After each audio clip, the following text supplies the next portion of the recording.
Coming up on Hoge and Jahns, it's a mid-Packer week episode. We got a big one. Stacey Dales, our good friend, who is covering this game this week at Lambeau, Bears-Packers. Of course she is. Joins us again on Hoge and Jahns. Very excited about that. We got some numbers to think about as we head into this big NFC North showdown. Some surprises along the way as well. Hoge and Jahns starts right now.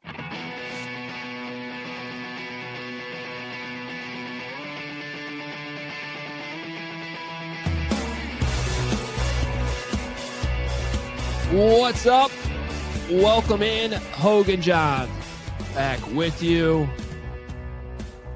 Fighting into December. And we are fighting into December? Well, we're fighting right now. Because we're not fighting. We're not fighting each other. We're fighting various illnesses and viruses and yes, we are. Who knows what. So hopefully we can get better soon. By Sunday against the Packers would be great. But hashtag no days off. We're here for you. We got this. And even Katie was sick over the weekend too, our producer. So not fun. She's no complaining. It's that time of year, as they say, as everyone says, as I say. Yeah. I mean, for me, it's been the whole I feel season. like you haven't been healthy since training camp. I haven't been. I don't know what's going on with me. Maybe it's having a 4-year-old, but you snot machines. Snot machines. They are. It's true. My 8-year-old son has had a runny nose, I think, since he's been 2. I'm not exaggerating. It just keeps on coming out, huh? Yep. Green boogers galore. Yeah. All right. Well, we got a fun show for you today. Stacey Dales will join us. She's been assigned to Bears Packers. You know, the Bears. That's how I've always said it's the barometer of how good the Bears are. The more we see Stacey, the more we know they're relevant. And they are right now. Very relevant, obviously. 1 seed in the NFC. Big game against the Packers. And some extra time to kind of digest this one since both teams played technically late last week. So she's going to join us here in a little bit. Excited to have Stacey. We'll also do our number segment that we do every Wednesday. Katie will drop some numbers to think about in there. And we'll see what else happens at the end. But Johnsy, I mean, the second game was moved to. I know you probably talked about that in CHGO already, but actually that happened after the show yesterday. Okay, so right. No. Okay. Well, we just got the game time. We knew it was going to be Saturday, either late afternoon or evening. But looking at those two games, I think the other game is Eagles Commanders. I want to say correct. So you look at those two matchups. I'm like, they got to put Bears Packers in prime time. So I'm guessing that's going to be a lively tailgate at Sir Mac and Wabash for that one. I imagine. I mean, it's like a college football Saturday if you think about it, where you have all day to tailgate. Oh boy, that could be not just a rowdy tailgate, but a rowdy game. Bears Packers, come on, should be a good time. And actually, what network was that put on? So that's week 15, week 16, week 16. Do you need it? Yeah, it's a 7:20. Is that on NBC? Who's got the? I'm just trying to figure out who has that game. Actually, Fox primetime window on Fox. So Fox primetime. I wonder if that's the main broadcast crew or not. I did enjoy this on the Bears press release announcing, Chicago Bears Week 16 game time confirmed. The final paragraph of this release. The Chicago Bears currently hold the top spot in the NFC North Division entering Week 14, winning each of their last 5 games and claiming victory in 9 of their previous 10 outings. Just it in there. They did. And they should. Yeah, talk that blank. Take advantage of the opportunity to brag about it a little bit. Yes. Absolutely. No need to explain why you're getting the primetime spot on Fox. Yeah. So CBS is the national game on Sunday, the late afternoon window. So I wonder if that's going to be another Burkhardt, Tom Brady game. Yeah, I'd imagine so. We shall see. Which is what we're getting this week. So this is the third Tom Brady game, correct? Right. And it might be 4 if they're I just don't know if they're it's probably out there, so I apologize. People listening to this might already know this. I don't know. But that's a Fox doubleheader on that Saturday. That's got to be their game. Yeah. So that would be the 4th Tom Brady game of the season. Number 4. Adam, the Bears and Packers play twice in 14 days. Yeah, I don't know if I like that, but well, it is what it is at this point. I guess I'm not embracing it. So in college football, shout out to the Solid Verbal podcast. They would call this the letdown look ahead sandwich, I believe is what they would call this. I'm sorry. They would call the next week's Browns game is what I meant to say. The letdown look ahead sandwich game, because you got 2 massive Packer games on each end of that one that maybe overlook the Browns a little bit. Oh, absolutely. And by the way, the Browns beat the Packers this year. The only reason I would argue maybe against that is Caleb Williams could be under pressure a bit by the NFL sacks leader, Myles Garrett. Yeah. So, have to play. Although the Browns had a big injury because Malik Collins is out for the rest of the year. They're good defensive tackle. That just came out the other day. So that's a big one. That kind of helps. So, all right. Well, should we bring in Stacy? Let's do it. Yeah. Stacey Dales. She knows all about the NFC North. We love having her on the show, and we bring her in now. All right, let's bring in one of our favorite guests to have on the show. We've had her on for years. Stacey Dales joins us again on Hoge Jahns. Hey, Stacey. Hey, guys. Great to be with you. You are 2 of my favorites as well. I love sharing this space with you, and especially during such a big week. I feel like the last time we talked, we were kind of going through the Ben Johnson way a bit. Since then, we've seen good, better, best. He's taken off his shirt. So that's a thing. He's feeding Chicago hot dogs. What do you think of the Ben Johnson way, if we want to go all the way back to when we talked in training camp to now? Okay, so let's start with this. So he deflected the fact that he hasn't been in the gym that much. Give me a break, Ben. The guy looked rocked, man. I mean, to rip that shirt off, flex those buys. I mean, he had the Hogan. He's got a lot of reporters feeling very self-conscious about themselves in that media let's room. Just call that what it was. That was a great humble brag by him to be like, I'm not even, I'm losing my figure. No, you're not, dude. Come on. No. And let's be honest. I mean, these coaches don't eat half the time because they're in the facility like 20 hours a day at this time of year. And so give him some props for doing it, and give him some props for rallying around the city. I love that he said that he's a man of the people, and he knows what these Bears fans want. He knows how much they've been clamoring and starving and thirsting for change. And he also knows what the organization has wanted in those regards. And I think, guys, that goes back to the conversation that we had.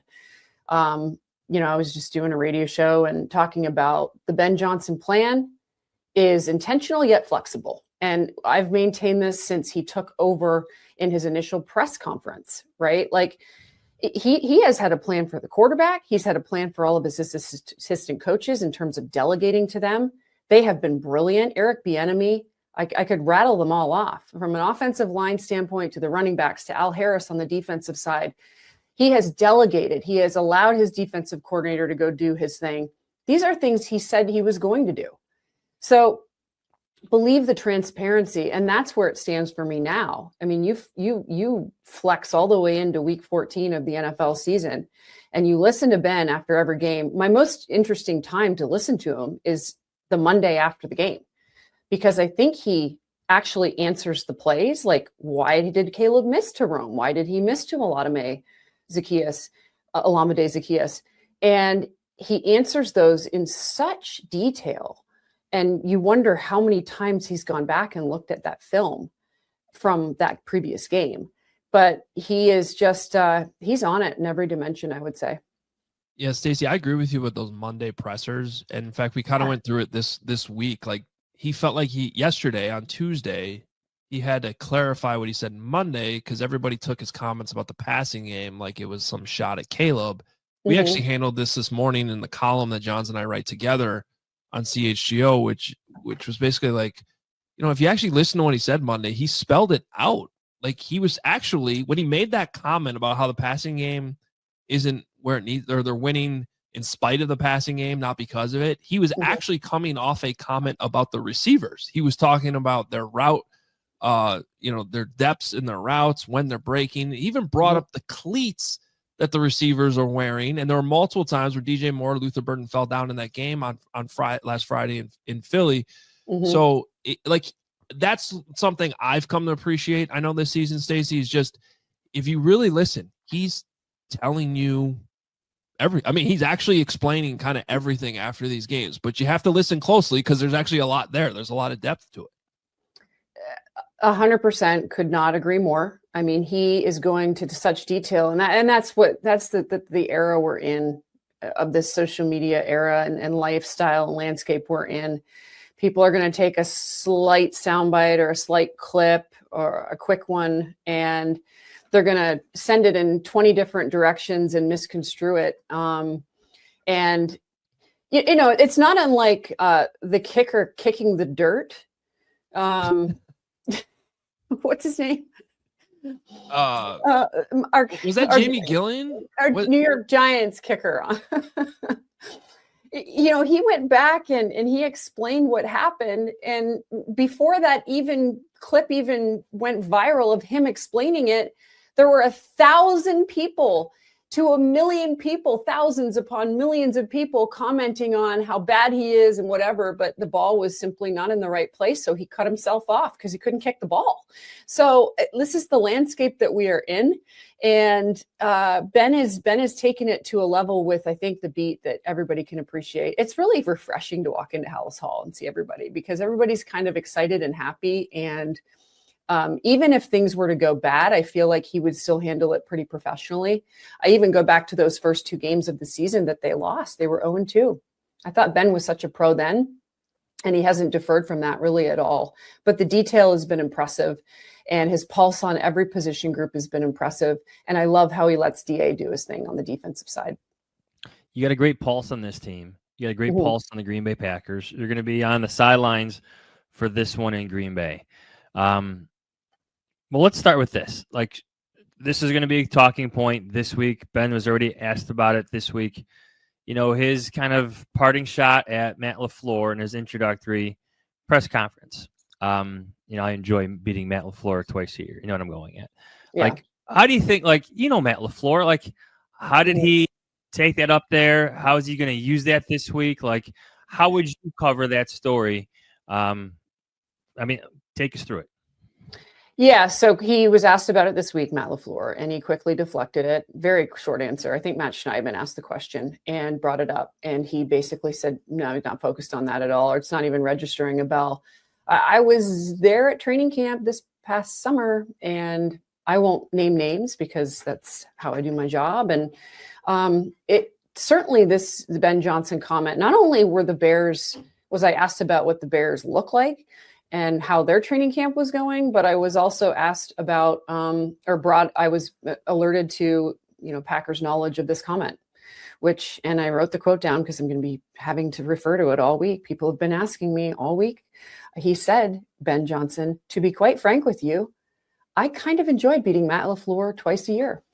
And he did. 5-1 as an offensive coordinator there in Detroit against Matt. But that being said, these are 2 different teams. The Bears are actually really good this year. And I just think that all these things do serve as motivation in some way because of the rivalry. So regardless of them being 2 different teams, that comment will live. I don't know if Ben would prefer to bury it at this point, but it's out there. He said it. He said what he said. And the Packers were very well informed of it, not just at training camp, but when Ben said it. These things do float through the stratosphere of the National Football League, and everybody knows what everybody else says, and the egos are what the egos are, and the best head coaches have great egos. So I don't discount that it will play some factor in wanting to beat the hell out of the other team in this game. So you saw the Packers on Thanksgiving. They've been a weird team this year. There are times, including in that game against the Lions, where they look pretty good, and then there's other times where they're losing to the Browns and they're losing to the Panthers. It's kind of been hard to figure out who they might be every single week. In your time around them last week and preparing for this one, have you been able to maybe get your pulse on why that's been, or kind of what's been going on with them, where they've been a little bit even more inconsistent than the Bears have been this season?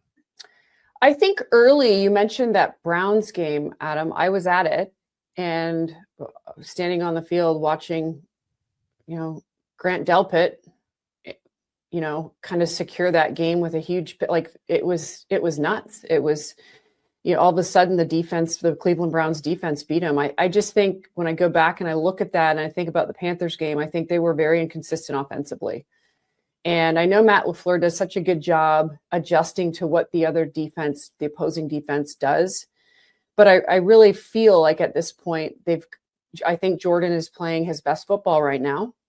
And I think that they obviously take care of the ball, which is going to be a huge storyline, that the Bears lead this league with 26 of them takeaways, and the Packers have 7. So certainly in Jordan Love's time of success this season, he's got 18 passing touchdowns to 1 interception. So the turnovers are going to be a big deal, especially given that Chicago has scored 80 points off of their takeaways, which is second in the NFL. It's been astounding how well they've responded to those. But I think that they're playing more consistently. I think that Christian Watson back is a big difference, obviously. He is their big play threat. They had to adjust losing Tucker Kraft, and he has kind of filled in that production void. So accounting for him will be huge. But I just believe the bread and butter of the Packers is their defense. And when it's good, I think they're good. And it'll be interesting to see how this chess match of Jeff Hafley and Ben Johnson, because Jeff is so good at kind of what are they going to do next? And Ben is so good at what are we going to do next? What are they going to do next? And I think it's going to be an interesting matchup with these two, Ben Johnson against Jeff Hafley in this game, because the Packers defense, guys, they are top 10 in a bunch of metrics. They're really good. And they pressure. They move Micah Parsons around all over the place. And nobody has more QB pressures in the NFL than Micah Parsons. But what's more concerning in my mind is he wins combo and double blocks left and right. We have a stat in our notes, and I think, where is it here? He's the only player with 20 plus quarterback pressure percentage in a season, facing a 20 plus double team percentage in a season. The only player. And it's happened twice in 2 different seasons in his career. So he wins against 2. And you better deploy a really good plan against him, because he wrecks the game when it matters most. So the chess match that we just watched in Philadelphia was Ben Johnson versus Vic Fangio. Yeah. One of the best defensive minds going in the game for decades, really. The Bears ran for 281 rushing yards, and the variety of the run game was something special. Mm-hmm. How do you see that playing out in Green Bay, knowing the Packers' success, knowing everything Ben Johnson just said this week to compliment the Packers? Do you think they could? Do you think the offensive line could potentially dominate again? Is that something the Bears are planning for, hoping for this week? Such a great question. And I was on the phone this week with Kyle Monangai, who's, I think we can, fellas, agree that he's been the best rookie rusher in the National Football League this year. Agreed. Bar none. I mean, what is he averaging? 6 yards per carry or something like that? And he's doing it complimenting DeAndre Swift. And I asked him, why is your offensive line so good? And it was interesting because he went into an array of different scheme things that they do. First of all, he said he and DeAndre just complement each other so well. They're tight. But they do a lot of schematically that's different, whether it's an inside, run blocking scheme, an outside zone scheme, a wide zone scheme. They're doing And that's the beauty of having a really smart group up front, because I think we can agree the Bears have intelligent offensive linemen that are executing what they're being asked to do, but they're doing a lot of different things. So as a defensive front, you have to adjust for all those. We saw the wham block with Cole Kmet coming back into the middle of the line of scrimmage, where DeAndre had that big hole against Philadelphia. Those are execution fundamental points, precision points that have to be done and rehearsed. And the Bears are doing it. And the fact that they changed their scheme at the line of scrimmage so much, that's hard for a defense to adjust to. Matt, Ben said it. They keep it simple for their guys, but they change up their looks for you as a coordinator. So, I think the Bears change up their looks at the line of scrimmage to Kyle Monungai's point. And then what he told me is, I'm like, okay, so you change it all up. He's like, we're just getting off the ball. Like, Ruby, we're just getting off the ball. Like, our guys are displacing people. I mean, they're playing violently up front, Chicago, and they're playing with brains. And I think that's been probably what affected the Eagles so much in that game on Black Friday. One of my favorite things about Stacey Dales is how her dogs are always around. They're like No, but it's like a good thing. Like you're when wondering you who Ruby is. Like when you get home from the road, there's always a phone. Look, right there on the couch. I can't. Ruby part of the show. Ruby just let herself out, and Blue is my magnet. So, and now my door's open, and now you can hear my music in the background. So it's like it's a lose-lose situation for me. Well, we can't hear the music, so it's all good. Okay, I do love the dogs. I love the dogs. So I wanted to ask you this too. So because one of the best experience things I've had in my career from doing sidelines at Northwestern. Yeah. Were some of the tips and tricks I learned when the weather got bad that have carried on to regular life too. Like I realized I didn't even know how to dress, even though I grew up in Chicago in the winter for years until I did that job. So I'm looking at the weather forecast, 20 degrees, the high is 20, the low is 8 on Sunday. Looks like you might get a little bit of sunshine. Maybe the wind won't be too bad, so that'll be good. So as you prepare for some of these games where you're going to be standing out in the cold at Lambeau, like what's your number one go-to trick you've learned over the years? Definitely my heated vest. Definitely something I can't teach, which is being Canadian. That's big.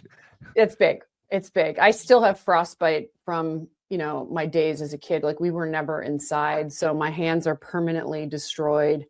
My fingertips go numb very quickly because we would play outside until, we shut the lights down outside, playing every sport you could in the snow because that was normal to us. Because the winters were much longer in that time in our lives. But I would go with my heated vest for sure. All of the heat warmer thingies. I always wear obviously a special underlining long john type tight. They're like thermal tights. And then I have a tank thermal tight that I wear. And then I'm cashmere all the way from a turtleneck standpoint. And, hopefully, those 3 layers up top are good enough. And then I'm sneaking into Lambeau to get warm. So, have you ever sat on one of the white benches? Like how warm are those? On the sideline? Yes. They're so warm. Okay. Yeah, because they're heated, right? And then the heat, they have the massive Inferno fire, devices pumping heat back over there.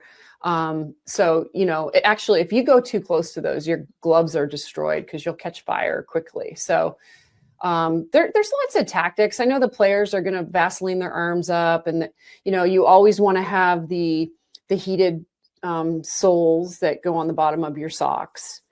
Aaron Rodgers famously would put, 1 layer of sock and then one of those heat pads and then another layer of socks. So I think you just get accustomed to it. I don't feel like it affects the players as much. And, certainly I love cold weather, so I prefer the winter over the summer. That's just me. Probably a little weird in that regard, but maybe it's because I'm Canadian. It's As probably far- it. yeah, That makes sense. you know what I like worry about the most sometimes is like the coaches. Like a lot of them. Well, don't I've have, like, noticed. the Have you ears. noticed that about Ben? Like Ben has been just like, I'm sure he's got some layers on under there, but he just looks like, yeah, I got a hoodie and a hat, and I don't have any idea what the weather is out right now. And he might not. He might be just so into his play card like that he has no idea what the weather actually is. When you're that jacked and you're that ripped, he probably should just pull a no shirt, like walk out to Lambeau and just feel it. You know, I so many players have done that over the years. I remember Odell Beckham doing it many years ago when he was with the Giants at Lambeau. In my now 17 years covering this league, I've seen so many players come out and tough guy it, but I think Ben could be the first coach to do that. So You know? I'll tell you. So one of my most viral videos ever, Northwestern was playing Minnesota up in Minneapolis, and it was, I want to say it was like 15 degrees when they went out for warm-ups, and all the players went out there with no shirts on. But Mick McCall, their offensive coordinator, who love Mick, but he was not jacked like Ben Johnson, surprised all the players by also going out. He ripped his shirt off and everything when he went out there. The players got all jacked up, and I had a video of it. It went viral. So he would technically be the second coach. Saw that. Yeah. He probably did. Minnesota Probably. is the coldest place to play in the NFL. I mean, if we had games in the Dakotas, North Dakota, I think I probably would take that back. But I did a game in Minnesota when, do you guys remember when they were in the throes of building the new stadium and they were at the University of Minnesota playing, and it was negative 40-degree wind chill. And I just remember the Teddy Two Gloves story. Teddy Bridgewater was the quarterback, and I literally couldn't step out of our igloo tent on the sidelines because my hands would just, it was the worst I'd ever felt it. It was insane and actually almost unsafe to play a game in. But Minnesota is brutal for sure. One last football question for you, Stacy. You mentioned Dennis Allen, like off the top, in terms of what he's doing defensively. Leads the league in takeaways. Leads the league in interceptions. Deshaun Wright is having a Pro Bowl season. Kevin Byard is having an All-Pro season. What do you make of the job he's done defensively, especially given all the injuries? But now if you look at the Bears, like Jalen Johnson's back on the field. Kyler Gordon's back on the field. Like TJ Edwards is back on the field this week at practice. Like, what do you think the ceiling is for this unit, for Dennis Allen that's now getting healthier? Mm-hmm. I'm impressed with his ability to stay the course through these injuries and still have enough production. Because if you look at the statistics, they're not statistically great in several categories. I mean, I think they've given up, what is it? I have all these notes in front of me, 24 passing touchdowns, which is like 29th in the NFL. It's one of the worst numbers in the league. And even they're giving up yards, and they've given up some stuff here and there. They've been pretty good on third down, which is really good. Obviously money down, but I've been impressed with his ability to stay the course, to lose players and have such attrition defensively. I think that Dennis Allen, his gift is empowering players. He empowers them with a layer of confidence and teaching and tools. And I also think he does that, much like Ben, with his assistant coaches. I mean, what Al Harris has done with the secondary is extraordinary. To see Deshaun Wright basically lead the league, he's got 8 takeaways. 5 of those are picks. And Kevin Byard's got 6 picks. He looks like he's 20 years old again. I mean, that to me is, when you get a player like Deshaun Wright, who's had the journey that he's had, and not just the influence of his position coach, which I talked to him about after his brilliant game last in Chicago, but like Dennis overarchingly to look at this thing and say, here's where our strengths are. Let's exploit these strengths. Let's let our guys on the back end do their thing and put them in positions to do what they're best at, which is to get these takeaways and cause enough havoc up front. I know the sack numbers aren't there. I know the quarterback pressures may not be there in terms of like being one of the tops in the league. I think they pressure at about a 29% rate on the quarterback, the Bears do.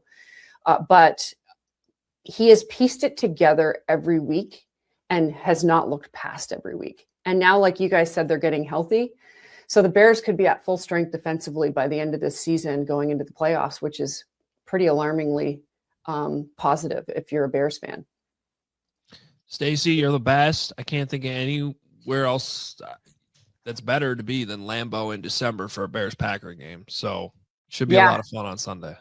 It's going to be, this is the game of the week by far. Like, this is the game of the week. I go back to our research notes and we have to wrap up here, but I was blown away by this. This is the second Bears-Packers game, you guys, in the Super Bowl era in which both teams go into this game with 5 or more games above 500. The other was back in 2001, Jim Miller and Brett Favre. Wow. Like, that's how good both of these teams feel right now. And you've had all those other good seasons in Chicago, obviously the 85 Bears, and even back to 77 with what, like, some of the offensive numbers that were there in terms of total offense. But, you know, that's how special this game is on Sunday. And the fact that they play 2, by the way, in 3 weeks, like, you can't get it out of your system. Whoever loses this game, it's like, okay, they're already looking forward to that second game in 2 weeks. So appreciate you guys having me. Well, Johnsy, as you know, one touchdown can change everything. The crowd, the momentum, the game itself. It never gets old. It's probably what will happen Sunday in Green Bay. You can feel that same rush with DraftKings Sportsbook, an official sports betting partner of the NFL. And in Missouri right now, listen up, DraftKings Sportsbook is now live in the Show Me State. Download the DraftKings Sportsbook app. Use code Hoge and Jahns. That's code Hoge and Jahns. If you use that code, you bet $5. You'll get $200 in bonus bets if your bet wins. Gambling problem? Call 1-800-GAMBLER. In New York, call 877-8-HOPE-NY or text HOPE-NY at 467-369. In Connecticut, help is available for problem gambling. Call 888-789-7777 or visit ccpg.org. Please play responsibly. On behalf of Boot Hill Casino and Resort in Kansas, pass-through of per-wager tax may apply in Illinois. 21 and over. Age and eligibility varies by jurisdiction. Void in Ontario. Restrictions apply. Bet must win to receive bonus bets which expire in 7 days. Minimum odds required. For additional terms or responsible gaming resources, see dkng.co/audio. Limited time offer. And Adam, the holidays are meant for giving, but doesn't mean you can't get something back yourself too. Between road trips to see family or road trips to Green Bay to watch the Bears-Packers games, hosting holiday dinners and countless grocery store and gas runs, this season could put a strain on your wallet. The free Upside app helps you earn extra cash back on things you're already doing, like filling up at the pump, grabbing dinner on the go, or making one more trip to the grocery store. With Upside, you're more into keeping money in your pocket this season when you spend the most. Yes, it's cash back, over $1 billion given back to users so far. The free Upside app gets you cash back on daily essentials like gas, groceries, and dining. There are over 100,000 gas stations, grocery stores, and restaurants on the Upside app, ensuring that the cash back is always just around the corner. Upside has given back $1 billion to its users. To find out how much you could earn, download the free Upside app and use promo code Hoge and Jahns. That's Hoge and Jahns to get an extra 25 cents back for every gallon on your first tank of gas. That's an extra 25 cents back for every gallon on your first tank of gas using promo code Hoge and Jahns. All right, it is that time now on a Wednesday to look at some numbers to think about. Be a little bit of a quicker version of the segment this week. Enjoy talking to Stacey Dales, but we do bring in our producer, Katie Langen, with some numbers. Yay. Okay, they're all courtesy of Next Gen Stats. Our first one, Caleb Williams is the only qualified quarterback yet to be sacked by an unblocked pass rusher this season after he was sacked a league high 13 times by an unblocked pass rusher during his 2024 rookie year. Wow. So, John, go ahead. I got my thought on it. Yeah, I just think that's a combination of he's made some insane plays on some of those where those unblocked guys come through, but I think it's also a better understanding of the offense and knowing when he's hot, because there were times last year where it just seemed like he didn't know when he was hot or where that hot pressure was coming from. And for those that don't realize what that means, like when you're hot, that means that the quarterback is responsible for that rusher. So you got to know where he is, where to go with the ball, or how to get out of it. And so I think that's partly just some insane plays he's made, spinning out of some of those, but also understanding where that hot pressure is coming from. To me, this is another Ben Johnson stat. It's his place in the development of Caleb Williams. It's his offensive strategy that puts so much pressure on the defense to change what they want to do to what he's doing. And it's another sign of Caleb Williams' progress. So wrap it all up. It's Ben Johnson getting his way in developing a young quarterback. All right, what else we got, Katie? All right, flipping to the defense. CJ Gardner-Johnson has generated 5 quick pressures under 2.5 seconds across just 26 pass rushes this season, tied for the most among Bears defenders, despite making his team debut in Week 9. Well, it's interesting. It says just 26 pass rushes because that's, to me, a lot of pass rushes for a nickel corner who just joined the team in Week 9. So it kind of that's actually my biggest takeaway of that stat is how many times they've actually used him to help the pass rush since he got here. Yeah.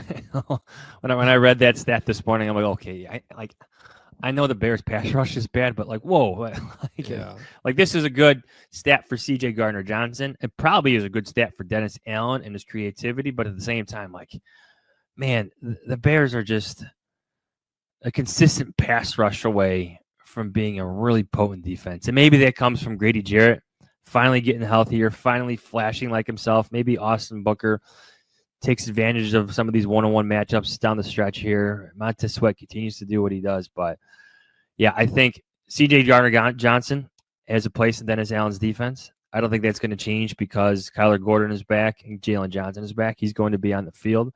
The numbers reflect that. But at the same time, man, you need more from up front.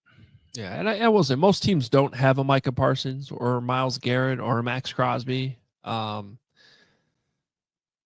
for the next 3 weeks, though, the Bears have to face Micah Parsons, Myles Garrett, and then Micah Parsons again. So, and Aiden Hutchinson at the end of the year. Yeah, and then that too. So it's they're gonna have their hands full with those elite pass rushers that the Bears lack right now. All right, last one. Bears receivers have combined to catch 10 of 42 tight window targets, less than 1 yard of separation for just 97 yards, a touchdown, and an interception when targeted this season, the second fewest such yards of any team receiving unit, ahead of only the Chiefs. Rome Odunze has received a team high 15 tight window targets, more than twice as many as any other Bears receiver, but has managed to catch just 3 of those for 38 yards. Yeah, I love that there's some numbers put on this because that's what it's felt like to me, Johns. I know I've alluded to this maybe, I don't know, every once in a while, every few weeks, that I'm just a little disappointed in, and I think it's part of the Caleb Williams narrative. We touched on it on our insider analysis column this morning. That's out on allchgo.com for our diehards if you want to check it out. I don't know that the receivers have done a good enough job of helping out Caleb Williams this season, whether it's what Ben was talking about on Monday with the route running, or just making some of these tight window throws. And I think, especially when it comes to Rome Odunze, that's was supposed to be one of his strengths coming out was those. I mean, his contested catch rate coming out of Washington was very, very good. I didn't view it as any type of a problem coming into the season at all. But I think that's where there's room for improvement for the pass catchers in this offense. But at the same time, I would argue that Caleb Williams needs to attempt more tight window throws. You know, those NFL open window throws. So there's another, I saw this on Next Gen Stats. This was on Twitter. This was circulating this morning. This is from someone called NFL Researcher, but they're citing Next Gen Stats. Okay. Caleb Williams has an NFL low 58.1 completion percentage despite throwing into tight windows at the lowest rate, 10.6%. Drake May has an NFL high 71.5 completion percentage despite leading the NFL with 35 tight window completions. Just something to think about. When you're sitting at home and like you're telling yourself internally, like, Caleb, throw the ball. Like maybe there's a tight window throw that should be attempted more. Yeah. Just I mean, that's where things get dicey because it's like, well, it's kind of the chicken or the egg. Is he not? I mean, I think you could also probably look at some numbers that show Ben Johnson schemed more wide open receivers than the Patriots I was thinking that as well this year. So remember what Ben said a couple weeks ago. I'm not into 50-50 balls. They don't want 50-50 balls, right? So they're trying to avoid those. On the other hand, sometimes you have to throw those. Is he not throwing them though because they're not really there, or he's turning them down, or because they're not catching them, or the based timing's on the off? stat Katie just put up, that they're not trusting the guys to go catch those 50-50 balls. So I don't really know the answer to that. I just think that it's definitely part of what's holding the passing game back, which seems to be a huge focus this week to unlock that and start clicking. Some of those tight window throws, everybody sees them every single week. It's where the tight end makes a catch at 5 or 6 yards and gets tackled like almost immediately. Colson Loveland did have one of those the other day. I mean, yeah, it was a great tight window throw and catch. And some of those tight window throws are like option routes. And we've seen the Bears just be off on those, where Caleb thinks he's going in, Colson Loveland goes out. And I think that's just a factor of players in a new scheme trying to get on the same page. All right, we are a little short on time, so we've taken our final time out. When we come back, I want to touch on another big game that's happening this weekend that has to do with the Chicago Bears. We'll wrap up with that next. But first,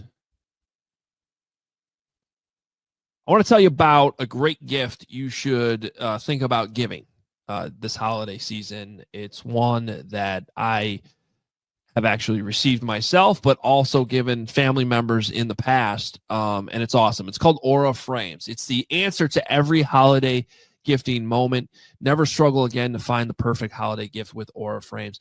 Aura Frames is, you've seen these digital photo frames, but I don't know that I've seen one that looks this good and has an app that allows you to, the second you take a photo, you can upload it to your Aura frame or send it to family members. So my aunt and uncle in Minnesota have one of these. They've actually had it for a few years. It was a Christmas gift. And so they're always asking for photos of the kids. So I can just, bam, send a photo from whatever we're doing, and it pops up in their kitchen where their Aura frame exists. So for a limited time, think about it. Save on the perfect gift by visiting auraframes.com. You'll get $35 off Aura Frames, best-selling Carver matte frames. It was named #1 by Wirecutter by using promo code CHGO at checkout. That's AURA frames.com, promo code CHGO. This deal is exclusive to listeners, and the frames do sell out fast. So order yours now to get it in time for the holidays. Support the show by mentioning us at checkout. Terms and conditions apply. And Adam, if you're in Chicago or the Midwest, I think you know by now that you need some boots. Yes. For the snow. I think there's 8 inches still outside here in Chicago. I know Minnesota, Wisconsin, where we're going soon, everybody got hit pretty hard there. So let me tell you about Brunt. Brunt isn't just about work boots. They offer a full range of high-performance gear built for tough jobs. From heavy-duty work pants to weather-resistant jackets, Brunt designs durable, reliable workwear to help you keep protected and productive in any condition, like shoveling snow. And again, their boots are absolutely the best on the planet. I think you got to try them out. So with temps dropping and the holidays coming up, it's time to treat yourself for the hardworking man in your life to real comfort. Skip the throwaway gifts and get him something built to last. Brunt Workwear. Our listeners get $10 off their entire order. Use code CHGO at checkout. That's bruntworkwear.com and use code CHGO. Order today and let them know you heard it here on the show. Johnsy, while the Bears and Packers battle at the top of the NFC North this weekend, there is a massive game for the Detroit Lions and Dallas Cowboys, who are currently sitting 8th and 9th, respectively.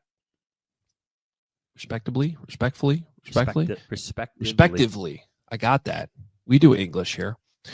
The Lions are 7-5. Dallas, of course, is 6-5-1 with that tie they had over the Packers. Both teams really need this one, and it's a little different depending on which team wins between the Bears and Packers. But if the Lions lose, John, and the Bears win, they would be 3 games ahead of the Lions with 4 games to go, which is pretty crazy to think about. Feels like a must-win game for the Lions.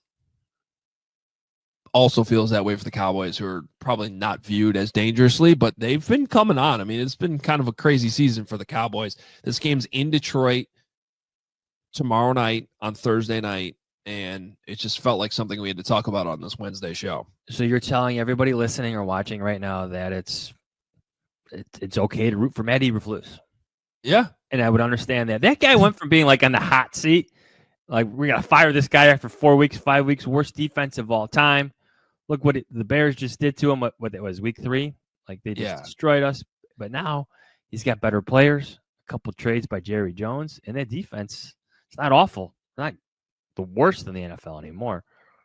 Yeah, well, it had been completely different with Quinn Williams. Look, I hope nobody, if people were being fair to Matt Eberflus, and I think we were. First of all, I thought it was a good hire for them when they made it. Like, I still think Matt Eberflus is a good defensive coordinator. Agreed. He just wasn't a good head coach, and we don't have to dive into all that. But he still did a good job with the Bears defense when he was the head coach in Chicago, and obviously did a good job in Indy. So I didn't think it was a bad hire. And then he didn't have the horses, and they traded Micah Parsons. So I don't know what he was supposed to really do. Plus, there was a weird fit with some of those defensive backs who are more man DBs instead of zone DBs. So he had to kind of figure out all that. So, yeah, I think, and Brian Schottenheimer's done a great job with that offense. Dak Prescott's having a good season. They got CD Lamb back healthy. So they're a dangerous team. I think it's a good thing the Bears played Dallas when they played Dallas back in week 3 compared to now. So now it's Detroit that has to play them. We don't have a ton of time to break this thing down. It'll be a big one. And I do want to mention that for our diehards, we will be doing a special Discord lounge in our CHGO Discord during this game Thursday night. Braggs will be hosting it, which is always dangerous. But if you are a diehard, come hang out with us. We're all going to be we won't all be on the entire time. James has basketball practice till 8, so I probably will be on mostly in the second half of the game. But it should be a good time.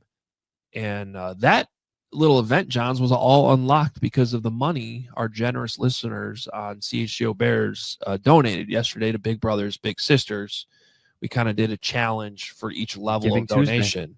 Tuesday. And one of those was the happy hour hangout, I guess is what we're calling it, in our Discord. So all the diehards, if you want to become a diehard, I think we still have that cyber deal going on today. Maybe I just made that up. It's Wednesday. No, the Cyber Monday deal has been extended one more day. Yes. So today's Wednesday. Here it is. Yep, the $26 deal, 67% off, 67. Yay. Sign up. All our stuff is on there. We have a great column up there today, you and I, on Insider Analysis. You get access to that. All our Blackhawks coverage, our Bulls coverage. They're having an exciting season, so check it out. It's just $26. You can also gift those. Like, by the way, if you're looking for like a last-minute gift for someone who's a sports fan, I don't know, out of the country, send it their way. I did that for my dad a while ago for actually The Athletic. I gifted him an athletic subscription like probably 5 years ago. I think he still has it. So it's a great gift idea too. There's just a little box you check that says, is this a gift? And you check that. It's super easy. And then you can give to somebody for the holidays. All right, we got to get out of here. Should be a great weekend of football. A lot of good games. And I agree with Stacy that Bears-Packers is the best of them. So we will be back Friday. Our guy Matt Schneidman will join us. We'll break it all down, get really in-depth with the nitty-gritty of this matchup between the Bears and Packers. We'll talk to you then.